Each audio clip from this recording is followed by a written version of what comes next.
Yes, sir.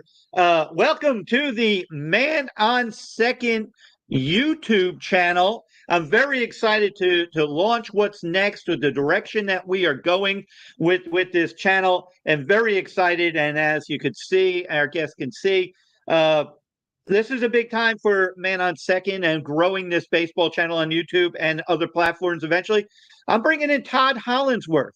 Yes, the Todd Hollandsworth, former big leaguer, former rookie of the year, World Series champion with the then Florida Marlins, now, of course, Miami Marlins in '03, veteran analyst, TV analyst, radio host, and so forth, and a good friend of mine. And I'm really excited to have Todd Hollandsworth join our channel here and the direction. We're going to call this Hitting with Holly.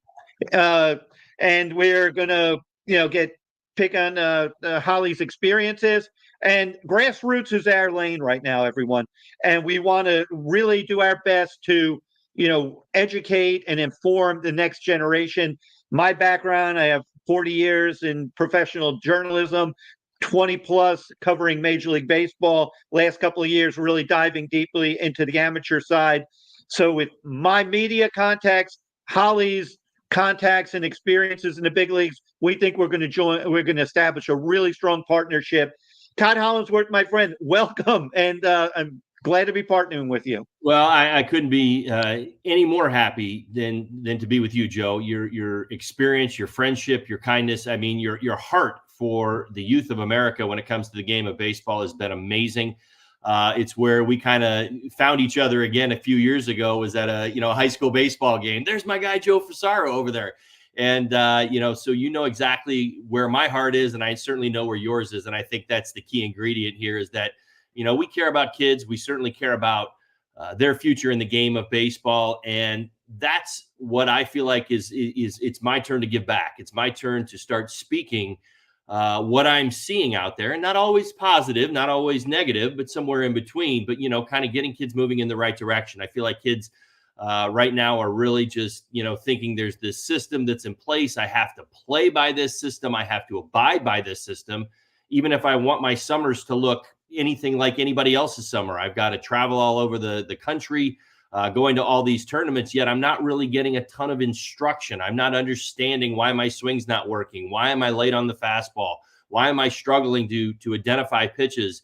And base running and outfield and certainly some infield as well, as I did spend a little bit of time at first base, but not a lot. We're going to touch everything. We really just feel like this is an opportunity right now, and kids are starving for baseball education, and both you and I are willing to provide it. Yeah, and it's a good point that because obviously there's a passion that we keep doing it. I retired, of course, from MLB.com after 18 years there. After the 2020, the COVID year, kind of messed things up for a lot. I saw an avenue to kind of pursue other things as well.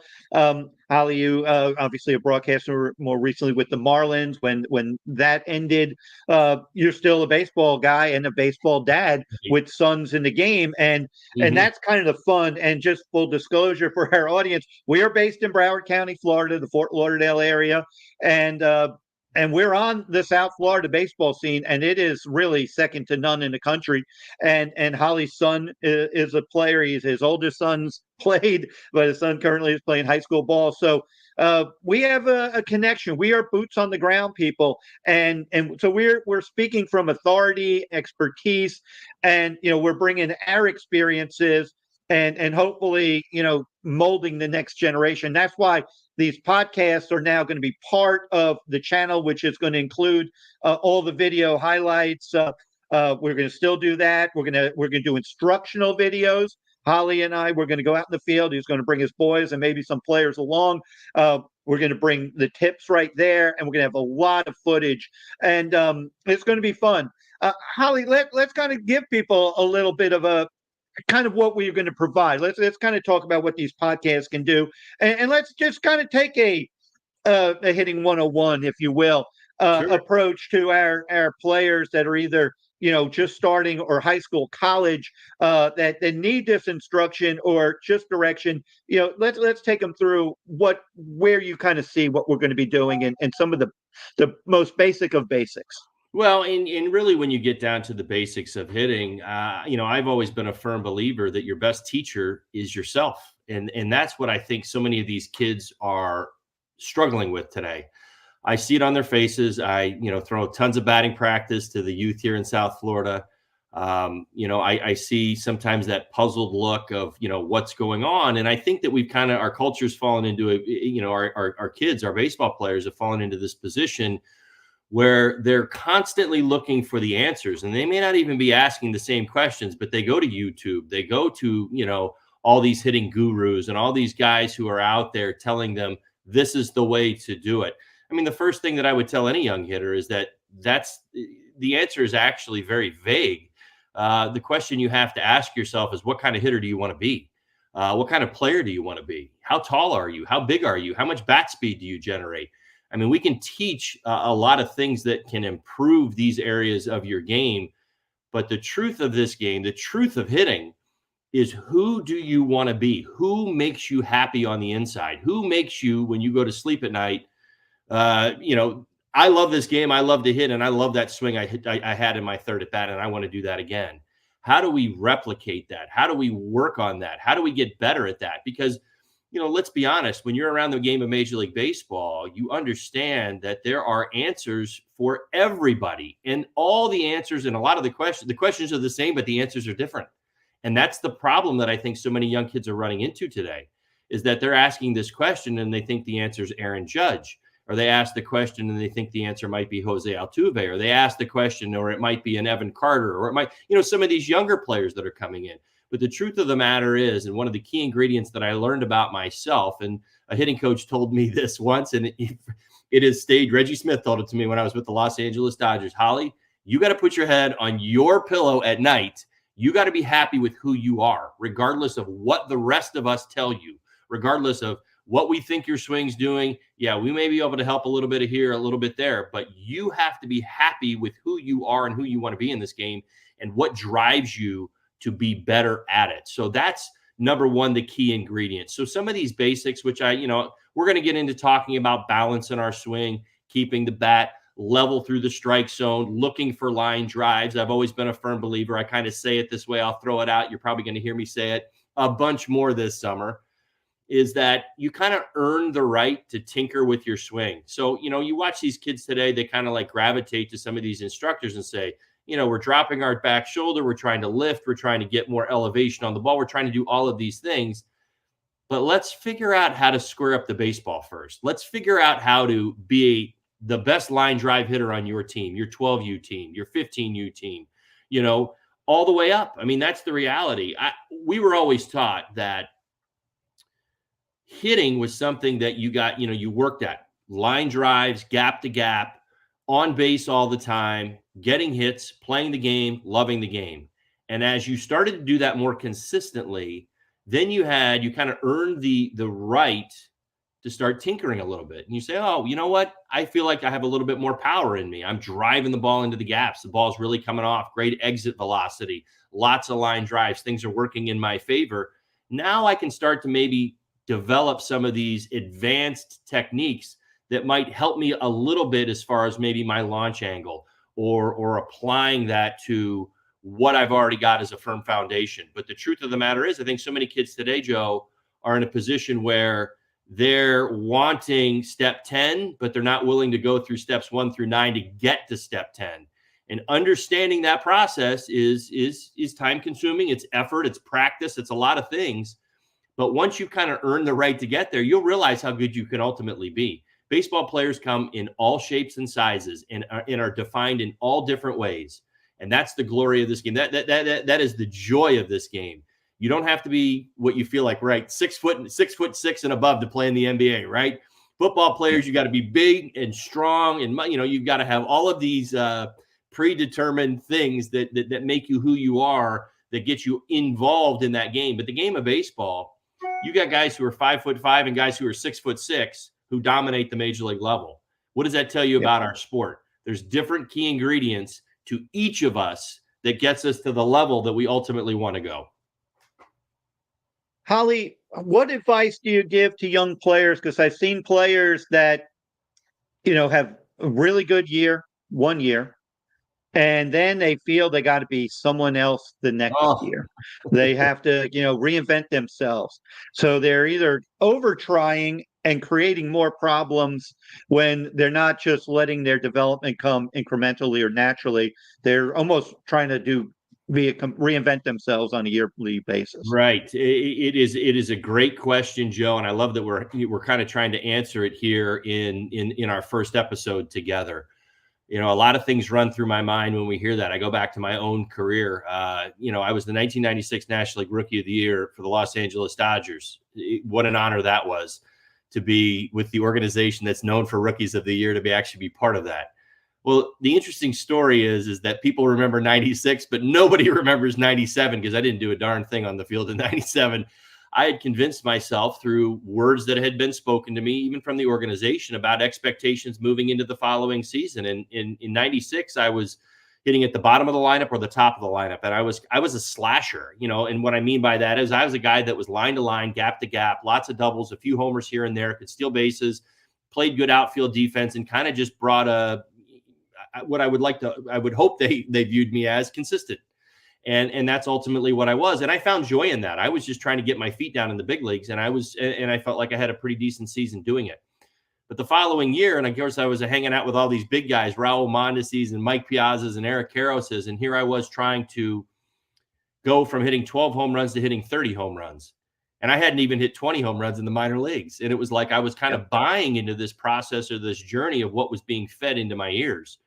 And, went into the offseason, was working, lifting weights, trying to get stronger and going to hit the ball farther. And all I did was just backslide all the way back to square one, really struggling. I think I ended up hitting like 3 or 4 home runs in 97, got sent down to the minor leagues and got a real taste of how this works. And what I mean by that is this. And as I get back to the answer to that question, I kind of answered it in the beginning. You have to be happy with who you're supposed to be in the game of baseball and who got, the God-given ability that you have. We all have different abilities. Some guys have that ability to hit the ball over the wall at ease. Other guys don't. But I always come back to a good friend of mine, even down here in South Florida, Juan Pierre, who I love dearly. And he is just he was so confident in who he was supposed to be. He knew that he wasn't going to hit the ball over the wall because he couldn't hit the ball over the wall. So he didn't obsess over it. It wasn't something like, I need to hit for more power. Well, if you're hitting 3 home runs, what's more power? 5? Like he didn't get caught up in that. He just tried to excel and be excellent at everything that he did on the baseball field inside the realm of who God made him to be. And that was the great part of Juan's story. And Juan stands by it to this day. I talk to him about it all the time. The rest of us, sometimes we kind of fit into different categories and we start to search where we can go. Can I be a home run hitter? Can I be a 30 home run guy? Can this happen? Can that happen? And all of a sudden we just kind of let our minds run wild with what we believe we can ultimately be. But the truth of the matter is God gave you a set of skills. And I found the greatest way for success in the younger players is to be excellent at everything that they can do in the game of baseball, but just to be consistent. Be a consistently good hitter. Go out there. 400 doesn't get benched. 350 doesn't get benched, right? Guys who are trying to hit home runs who hit 200, they find the pine. It's just kind of the way that it works. And that's the reality of this journey, I think, for young hitters today, is that they need to understand that being an all-around great hitter, all-around good athlete, all-around good player on a baseball field is of the utmost importance. And we keep watching. We will continue to watch. I always loved guys who were like, the power will develop, which means they're doing things right, but the power is going to come. That means they're in line. They're not searching out the power before they establish themselves as a great hitter. And that's really the key to this. So when you get to the grassroots of it, that's really where your focus ultimately has to be. Look at yourself in the mirror. Who did God make you to be?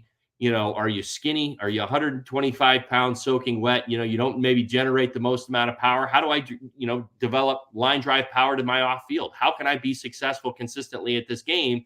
And then as you grow into that body, you start to find out who you're going to be. But that's it. A lot of times I say it time and time again, the greatest coaches for a lot of these kids is themselves, but they have to learn how to seek that out inside of themselves, as opposed to just going onto YouTube all the time and going to all these different teachers and these, all these other places to find answers because the answers really do lie on the inside of who they are. No, I think you touched on so many good points there, and as you're saying that, I'm thinking about messaging, because we're providing a message here. We may tell, and we probably have told players that we come across. We'll give our little bit of advice, and I'm sure 10 minutes later, someone else gives other advice, and they may be more forceful. No, no, no, you got to do it this way. Right. And next thing you know, a good all-around player is selling out for power, Right. and in changing mechanics, changing approach, and ended up, maybe not being as successful on the field.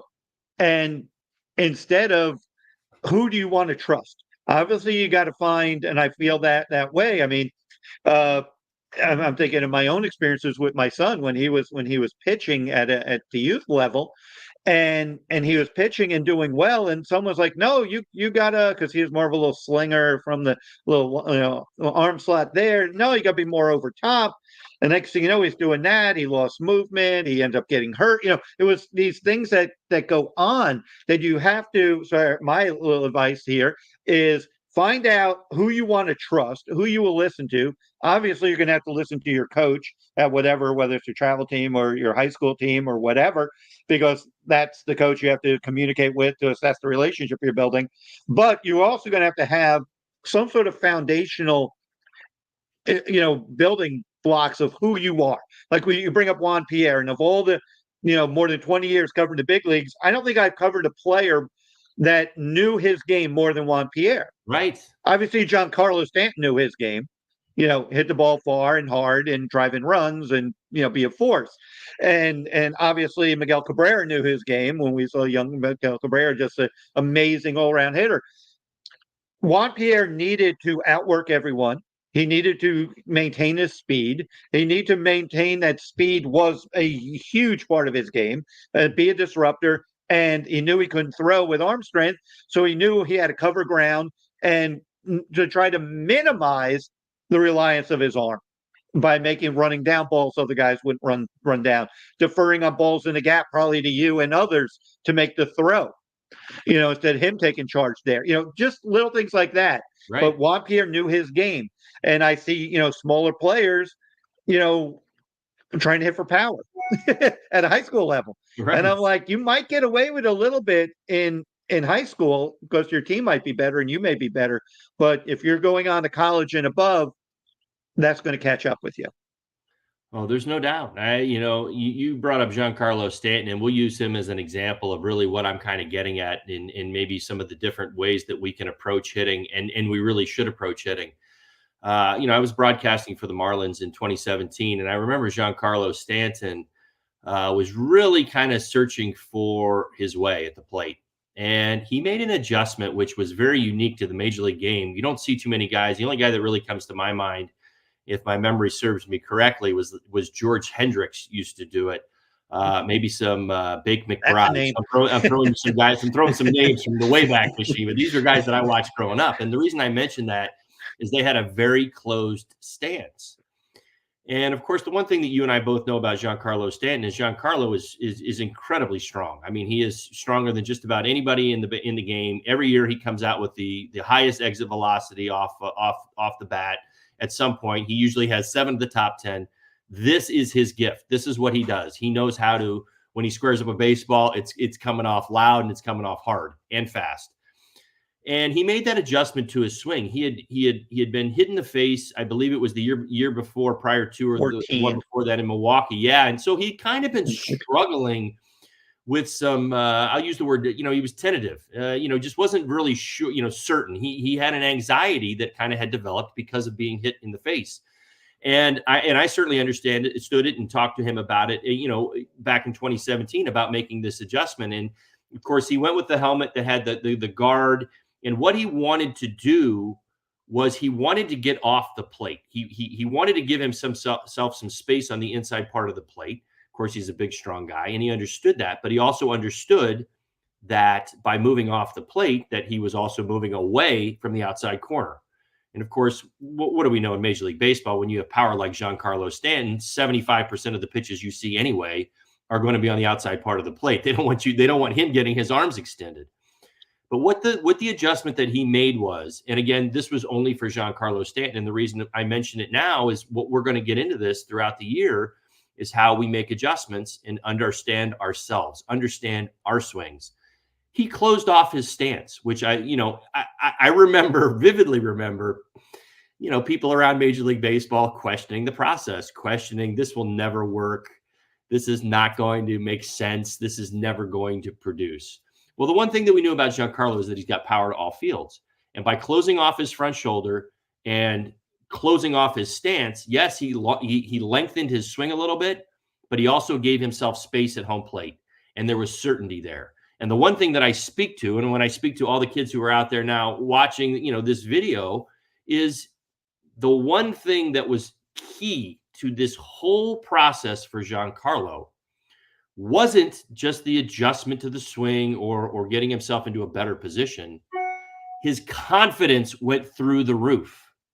The key to hitting is how do I get confidence? How do I hold on to confidence? And how do I replicate my confidence? Not somebody else's confidence, but your confidence. And that's what Giancarlo Stanton had. And I said, listen, Giancarlo, I said, run with it. I said, this is going to keep you on the ball. You have as much power to right field as you do to left. We've seen you do it throughout your career. This is going to get you in a position where your head and you're secure in your swing. You're confident that if somebody comes up and in on you, that you're going to be all right, that you'll still be able to get yourself out of the way. But it's going to keep you on the ball, and you're giving yourself space at home plate. He's now moved off the plate. So there were multiple adjustments in his approach, but there were a lot of people that questioned what he was doing it. Personally, I loved it because it was going through, you could see the wheels spinning in his mind early in, I want to say it was like late April, early May, as he started to make this adjustment. And it truly is still the same swing that he has today. But we also see that off-field power that he continues to possess. It keeps him on the baseball longer.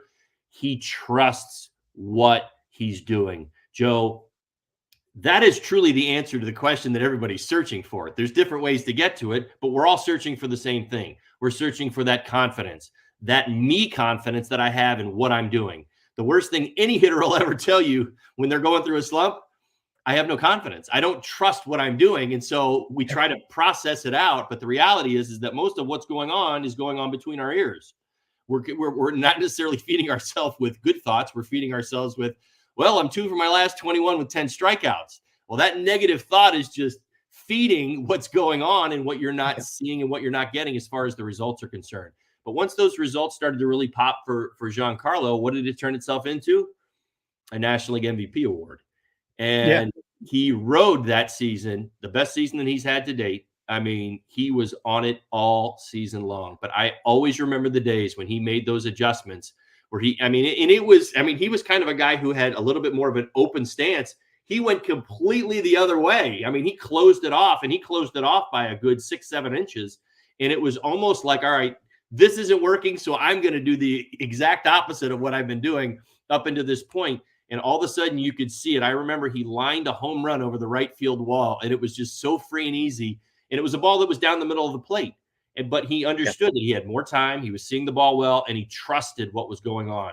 Everything about his process became clear to him, and he was able to see it unfold in front of him. And he goes out and has an MVP season. And it was so much fun to watch. It was so much fun to watch because those who knew how to watch his swing or watched his swing or even cared to understand the mechanics of what was going on, it was great to see him process this out and then watch it pay off. Yeah, and for all those who might need a refresher on what Holly was talking about, we're talking about the 2017 season of Stanton. He had 59 homers, led the league in RBIs as well, with over like 135-ish, both obviously Marlins single season records, 59 homers. The only sad thing is he didn't hit the 60 mark, because that would have been a very elite company as he's building his legacy. And we hope he hits 500 homers in his career, and that's a doable number for him.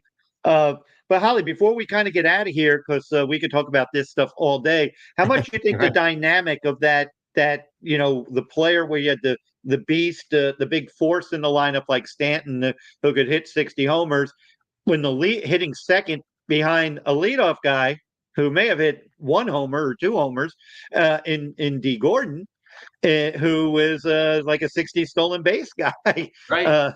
That year. So how do you think that kind of the dynamic of Well, because people are saying, oh, if D steals second, they'll just walk Stanton. Obviously, they had Ozuna had a big year and Yelich were behind. So teams didn't necessarily do that with Stanton. But how do you think that disrupted people where the dynamic of a teammate helping your case?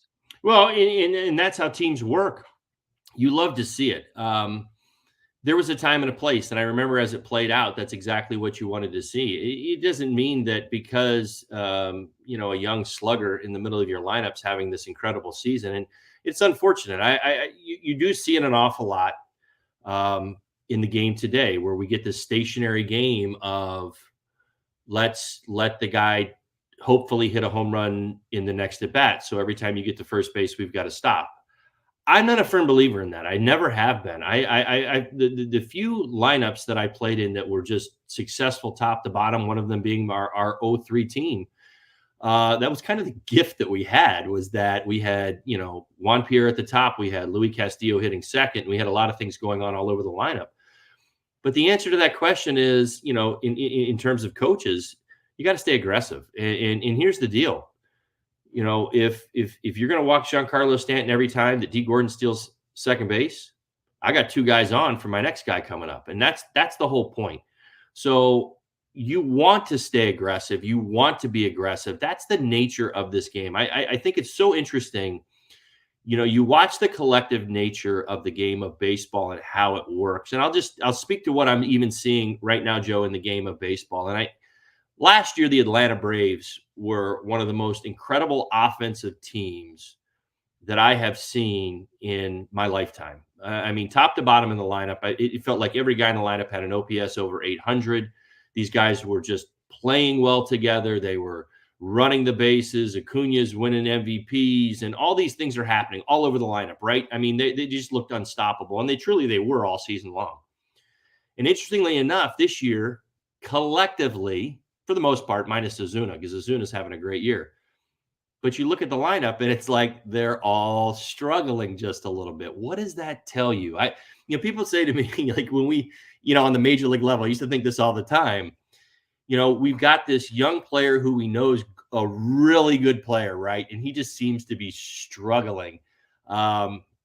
Maybe comes in. I probably qualified early in my career for this. Comes in, kind of wows some people, shows everybody what he's capable of doing consistently, and then runs into a couple of seasons where, he's just struggling to find his way. And everybody says, well, what do we do? Like, how do we fix it? Do we, what kind of dynamic do you get him into? And it's so interesting to me because every time I live this, it really answered the question for me. And I hope everybody out there really starts to understand what I'm talking about when I use the word confidence. Confidence is so much of what we do. The best thing that happened to me moving forward, kind of working through some early career struggles, was that the lineup around me got really, really good. And when the lineup got really, really good, it just kind of changed my focus. It changed my perspective. I was part of this lineup. I was expected to be good. And next thing I knew, I was doing the things that I was supposed to be doing in that lineup in the role that I had. When I was down in the lineup, sometimes it was moving guys over. Sometimes it was driving guys in. Sometimes it was getting on base. It was a variety of things, but you started to understand your role. And I always feel like the best way to help kids get better is to put them around other good hitters. And you see big league managers do this at times, and coaches out there. If you got a guy who's one of your better players and you say, all right, well, he's struggling, we got to find a way quickly to get this guy heated up and, put him in the middle of two really good hitters. Guess what'll happen? He's around good hitters. It works. It really does work like that.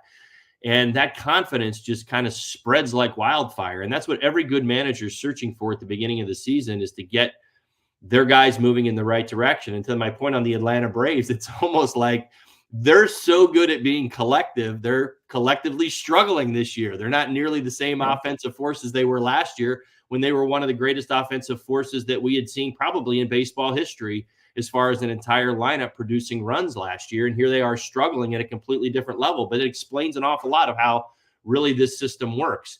Hitting is not just individual. It certainly is who you are, what you are, the best you can be. Like in a lineup, I think, again, using 03 as an example, that was when we really turned the corner. We went from a team that was 10, 12 games under 500 in May to a team that ended up winning the World Series.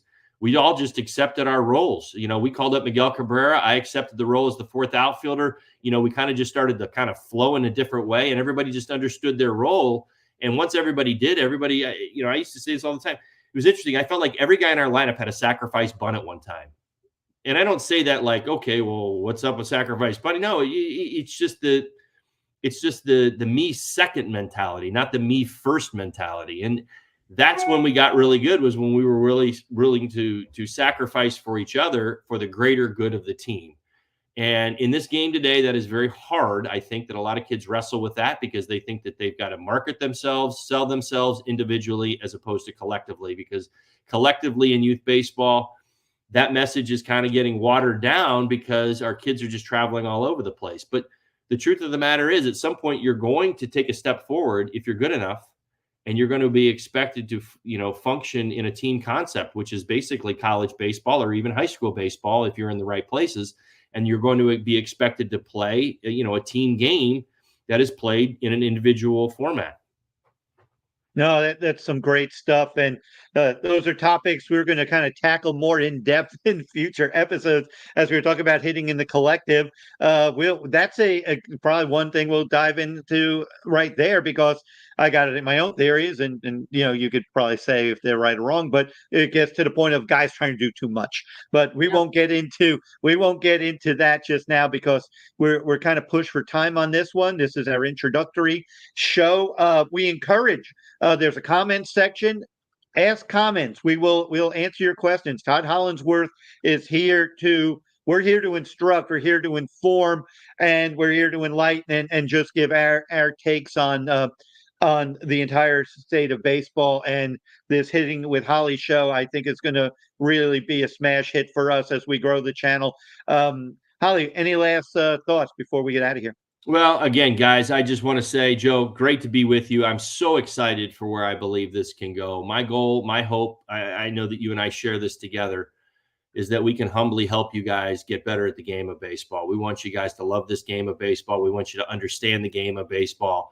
And I don't want any kid, I've always said this, I don't want any kid feeling like he has got to ask his mom and dad to pay thousands and thousands of dollars to go find the answers to your game. Your game and your answers are your answers and your game, and they can be found just with a little help and just kind of like a little tweaking sometimes in our own thoughts, how we go about our process. How good do we want to be? What level do I want to get to? Do I want to go play baseball in college? Do I want to get to the big leagues? That's my dream. What do I want to? We all had these things that we had when I was a little kid. I had these. I mean, these exact same dreams that we're all talking about, guys. And I would just add that a lot of the answers that I found out were through trial and error. And it was really that I started to realize that all of my coaches that they gave me when I was with the Dodgers, all of the coaches they gave me in the minor leagues, there's bits and pieces that you take that help your game. But at the end of the day, it's your game, and you have to be held, accountable and responsible for what you want to be. Nobody, any hitting guru out there is going to tell you got to hit for more power. He may tell you got to hit for more power and try to show you a way to do it. But if there's not the power that comes along with it, and the system didn't work for you, he's not taking responsibility for it. You are. And that's what you have to remember. And that's the key to this, and that's why I say it's so important to think about being a good hitter first. We're going to teach, we're going to talk, we're going to explain, we're going to put our hearts out there for you guys, and we're going to be there for you. We love your questions, so throw them our way. I am more than willing to answer them for you, and certainly I think this is something that a lot of kids, especially in youth baseball, are really searching for, because I don't know if the instruction is what they've been hoping for. I think that there's a lot of disconnect right now, and our hopes and dreams, Joe, are really to just kind of do our part as far as maybe filling in some of those gaps as best we can. And sometimes it's just through talking. Like I've said, there's a million different ways to hit. And the truth of the matter is, there truly is. But you have to be able to be confident in who you choose to be. Yeah. And with that, great reminder now, if you like what you're seeing, please subscribe to the channel. We're going to grow this. We're going to grow it the right way. You're our audience, so you're going to let us know. Right now we're planning on this type of format once a week. If it develops into more, we will do that. But the videos we're going to get those going as soon as the weather accommodates. It's been scorching hot here in South Florida. So we're also the high school season just ended. The travel season's beginning. School is ending. Vacations are coming up. But we're going to have a lot of fun on this channel. And Todd, thanks again, buddy, for being part of this. I'm so happy to have you on board. We're going to grow this ManOn2nd baseball channel. Please tune in to Hitting with Holly. And it's going to be a lot of fun to keep growing with it. And with that, we're out of here. And again, like, subscribe, and we'll see you in our next episode.